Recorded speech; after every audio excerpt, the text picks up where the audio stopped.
प्यारे साथियों, आप सभी का स्वागत करता हूं अपने एमआरएस स्टडी परिवार में। तो डियर, आज की इस वीडियो में मैं यहां पे बात करने वाला हूं। जैसा कि आपको पता है कि यहां पे आपका जो है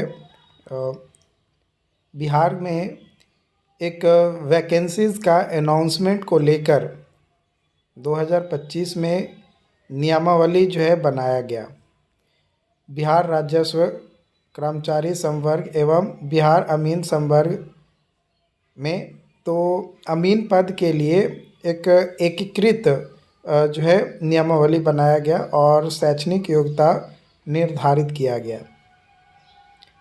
उसको लेकर यहाँ पे 21 जुलाई 2026 का एक नोटिस जो है तेज़ी से सर्कुलेट हो रहा है और लोगों के बीच में ये नोटिस जो है पहुँच रहा है और लोगों को मन में काफ़ी ज़्यादा सवाल भी जो है इससे रिलेटेड आ रहे हैं, क्योंकि उस नियमावली में साफ तौर पे बोला गया था कि जो आने वाले समय में जो भी एलआरसी के अंतर्गत यानी राजस्व एवं भूमि सुधार विभाग के अंतर्गत अमीन पद पे वैकेंसीज आएगा वो डिप्लोमा इन सिविल इंजीनियरिंग होगा।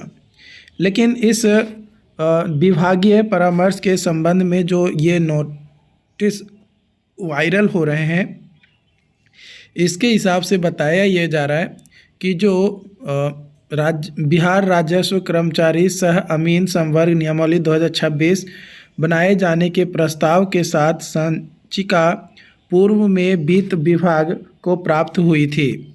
उसके बाद वित्त विभाग ने जो है एकीकृत संवर्ग नियमावली बनाए जाने से विभिन्न कारणों और यथा वेतनमान, प्रोन्नति, योग्यता, इन सभी को लेकर एकीकृत नियमावली नहीं बना पाया एक परामर्श निकलने के बाद।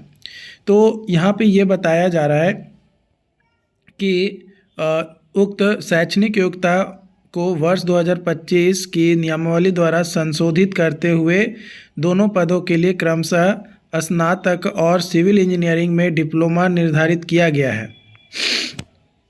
और यहाँ पे बोला गया है कि साथ ही यह भी परामर्श दिया गया था कि पूर्व में राजस्व कर्मचारी के पद पर नियुक्ति के शैक्षणिक योग्यता इंटरमीडिएट और अमीन के पद पर भी नियुक्ति के शैक्षणिक योग्यता इंटरमीडिएट के साथ अमानत की डिग्री निर्धारित थी, है ना, निर्धारित था। लेकिन 2025 के नियमावली में स्नातक और सिविल इंजीनियरिंग में डिप्लोमा जो है मांगा गया, निर्धारित की गई। उक्त शैक्षणिक योग्यता के आधार पर उक्त संवर्गों द्वारा उच्चतर वेतनमान का दावा किया जा रहा है। अगर ज़्यादा क्वालिफिकेशंस होगा तो भाई सैलरी ज़्यादा चाहिए,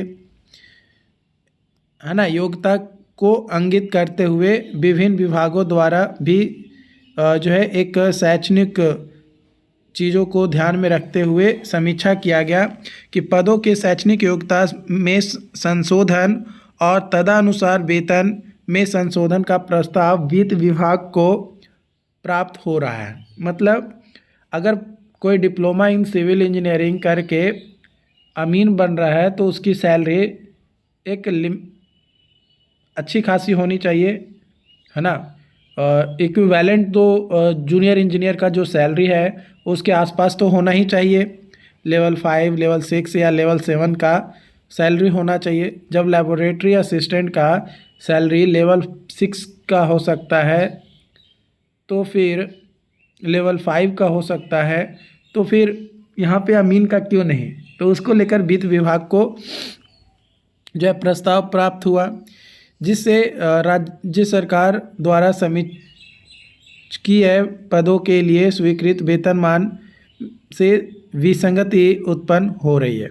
ऑब्वियसली भाई पहले से जो सैलरी दिया जा रहा है जिस पद के लिए, अगर उस पद के लिए आप डिप्लोमा इन सिविल इंजीनियरिंग करेंगे तो पद के हिसाब से सैलरी और डिग्री के हिसाब से सैलरी भी मिलनी चाहिए।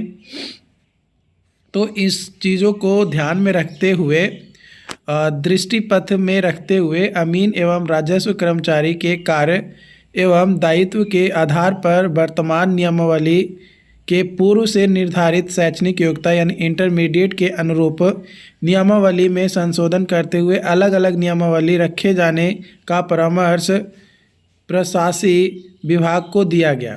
साथ ही इन दोनों पद हेतु वर्ष 2025 के नियमावली द्वारा निर्धारित उच्च योग्यता के आधार पर यदि आयोग को नियुक्ति हेतु कोई अधियाचना भेजी गई है तो उसे वापस लेने हेतु आवश्यक कार्रवाई की जाने तथा नियमावली में संशोधन के उपरांत ही नई नियुक्तियां की कार्रवाई करने के परामर्श के साथ संचिका प्रशासी विभाग को वापस की गई थी।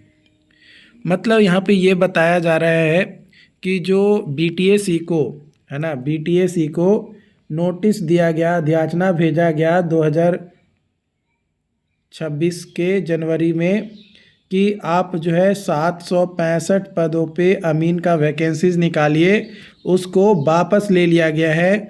और अब ये जो वैकेंसीज़ है ये नया नियमावली को लागू होने के बाद, यानी जो डिप्लोमा इन सिविल इंजीनियरिंग बोला गया था, अब वो अगेन फिर से शैक्षणिक योग्यता को ऊपर सवाल उठ रहे हैं और इसे फिर से जो है इंटरमीडिएट कर दिया गया है। अब देखना यह है कि ये कब तक चीज़ें जो है आपका चलता है और कितनी जल्दी सॉल्व होता है, और कौन सा विभाग अब इसको जो है एग्ज़ाम कंडक्ट करवाएगा। क्या अभी भी BTAC ही एग्ज़ाम कंडक्ट करवाएगा या फिर कोई और बोर्ड या डिपार्टमेंट को दिया जाएगा एग्ज़ाम कंडक्ट करवाने के लिए। तो ये नोटिस जो है वायरल हो रहा है। अब ये नोटिस कितने हद तक सही है ये तो नहीं पता, लेकिन यहाँ पे जो साइन किया हुआ है उससे ये तो स्पष्ट होता है कि कहीं ना कहीं ये नोटिस ऑथेंटिक है ना। गलत इसको नहीं कह सकते क्योंकि सिग्नेचर है, डेट है, पद का नाम है और किस काम में है, वो सारी चीज़ें जो है यहाँ पे आपका मेंशन है। बाकी इसको लेकर जो भी और अपडेट्स होंगे वो आप लोगों के साथ शेयर किया जाएगा। मिलते हैं नई वीडियो में नई अपडेट के साथ। Thank you so much.